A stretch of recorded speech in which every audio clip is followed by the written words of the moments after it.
ഓണം കടന്നു വരികയാണല്ലോ, ആഘോഷങ്ങൾ കടന്നു വരികയാണല്ലോ. ഈ സമയത്തിന്റെ പ്രിയപ്പെട്ടവരെ മുസ്ലിമീ സത്യത്തിൽ ക്രിസ്ത്യാനികൾ ഓണം ആഘോഷിക്കേണ്ട കാര്യം ഉണ്ടോ? ഇല്ല. സത്യത്തിൽ ഈ പാതാളത്തിലേക്ക് ഇറങ്ങിപ്പോയവരെ നോക്കിയിരിക്കേണ്ടവരാണോ ക്രിസ്ത്യാനികൾ? നമ്മുടെ സ്കൂളുകളില്, നമ്മുടെ കോളേജുകളില്, നമ്മുടെ നാടുകളില് ആഘോഷം നടക്കുമ്പോ അതിന് പങ്കിടാൻ പാടില്ല. പുതിയ കുറച്ച് നിലപാടുകൾ ഉണ്ടാകരുത്. ഒരു ഓണത്തിന് വേണ്ടി ഒരു ചന്ദ്രന്റെ വീട്ടിൽ നിന്ന് ഭക്ഷണം ഉണ്ടാക്കി അവര് നമുക്ക് കൊടുത്തയച്ചു. എന്താ സ്വീകരിക്കണ്ടേ, കഴിക്കണ്ടേ? ചോറ് ഇവിടുന്ന് അങ്ങോട്ട് കൊടുത്തയച്ചു, അവരും കഴിക്കും. എന്റെ ഇവിടുന്ന് അങ്ങോട്ട് കൊടുത്തയക്കലില്ലേ? എന്റെ വാപ്പാക്ക് എല്ലാ ഓണത്തിനും എന്തെങ്കിലും ഒരു ഭക്ഷണം ഉണ്ടാക്കി, ഒന്നിരിക്കും പായസം എന്തെങ്കിലും ഉണ്ടാക്കിയിട്ട് വാപ്പ എന്നോട് സ്നേഹമുള്ള രോഗിയുള്ള ആളുകളൊക്കെ കൊടുത്തയക്കും. പെരുന്നാളാവുമ്പോൾ വാപ്പനെ അവരങ്ങോട്ട് വിളിക്കും. എന്നിട്ട് എന്ത് ചെയ്യും? ഭക്ഷണം അവർക്കും ഉണ്ടാക്കി കൊടുക്കും. നോമ്പർക്കലിന് ഒരു നോമ്പർക്ക്, ഹിന്ദുക്കളില്ലാത്തൊരു നോമ്പർക്കൽ നമ്മളെ വീട്ടിൽ തന്നെ ഉണ്ടാവില്ല. മുഹറം പത്തില്ല. അപ്പൊ നിങ്ങൾ മുഹറം പത്തിന് എന്റെ പേരിൽ വന്നിരുന്നു. അവിടെ ഹിന്ദുക്കളുണ്ട്, ക്രിസ്ത്യാനികളുണ്ട്, നമ്മളെ അയൽവാസികളാണ്, നമ്മൾ സമൂഹമായി ജീവിക്കുന്ന ആളുകളല്ലേ. എന്താ ഈ പറഞ്ഞ കൂട്ടുന്നതൊക്കെ? എന്താണ് വിചാരിച്ച്? മനുഷ്യ ആയിരക്കണക്കായ കൊല്ലങ്ങളായി നടന്നു വരുന്ന സൗഹൃദങ്ങളെ തകർക്കാൻ പാടില്ല. ഞങ്ങളെ നാടിന്റെ ഐക്യം നിങ്ങൾ നഷ്ടപ്പെടുത്തരുത്. ഇത് റിക്വസ്റ്റ് ആണ് ഞങ്ങൾ പറയുന്നത്. ഞാൻ മുസ്ലിം ആയിട്ടുള്ള വ്യക്തിയാണ്. ഞാൻ തുടർച്ചയായിട്ട് പണ്ട് ഇത് കേട്ടുകൊണ്ടിരുന്ന ഒരാളാ.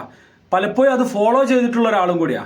പിന്നെ കാലങ്ങൾ കഴിഞ്ഞ സമയത്ത് നമ്മളെ തങ്ങന്മാരും നമ്മളെ വലിയ വലിയ പണ്ഡിതന്മാരും ബുദ്ധിയും ബോധമുള്ള പണ്ഡിതന്മാര് അവർ അയൽവാസികൾ ഓണത്തിന് വിളിക്കുമ്പോൾ പോകുന്നത് നമ്മൾ കണ്ടിട്ടുണ്ട്. ക്രിസ്തുമസിന് കേക്ക് മുറിക്കുന്ന ആഘോഷങ്ങളിൽ പങ്കെടുക്കുന്ന തങ്ങന്മാരൊക്കെ നമ്മൾ കണ്ടിട്ടുണ്ട്. അതൊക്കെ കാണുന്നത് എന്താണെന്നറിയോ? എടോ, ഞാൻ ചോദിക്കട്ടെ, മനസ്സിലേക്കല്ലേ അള്ള നോക്കുക, ഹൃദയത്തിലേക്കല്ലേ അള്ള നോക്കുക? നമ്മൾ ഹൃദയം വ്യക്തമാണെങ്കിൽ പിന്നെന്താ പ്രശ്നം?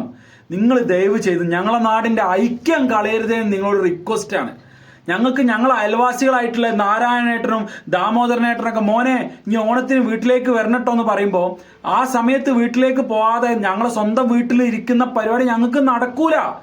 ഞങ്ങളെ മതം, ഞങ്ങളെ അയൽവാസി പട്ടിണി കിടന്നാലോ, ഏത് മതമാവട്ടെ എന്താവട്ടെ, അയൽവാസി പട്ടിണി കിടന്നാൽ നീ ഭക്ഷണം കഴിക്കരുത് എന്ന് പഠിപ്പിച്ച റസൂലുള്ളാഹിന്റെ പിൻഗാമികളാണ് ഞങ്ങള്.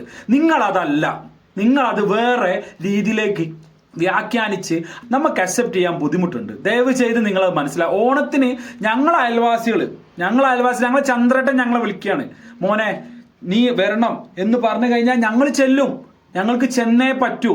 അത് നിങ്ങൾ മനസ്സിലാക്കണം. ദയവ് ചെയ്ത് ഞങ്ങളെ നാടിന്റെ ഐക്യം കളയരുതേ എന്നൊരു റിക്വസ്റ്റ് ഉണ്ട്. നിങ്ങൾ കുറച്ച് ആൾക്കാർ വന്ന് ഇല്ലാത്ത കഥകൾ പറഞ്ഞിട്ട് മറ്റുള്ള ആൾക്കാരെ നെഞ്ചു പൊട്ടണ അവസ്ഥയിലേക്ക് കാര്യങ്ങൾ മാറ്റി മറ്റുള്ള മതക്കാരെ മുന്നിൽ ഞങ്ങളെ നാണം കെടുത്തിയത് മതി. ഒന്ന് നിർത്തൂ. ഒരു റിക്വസ്റ്റ് ആണ് പറയുന്നത്.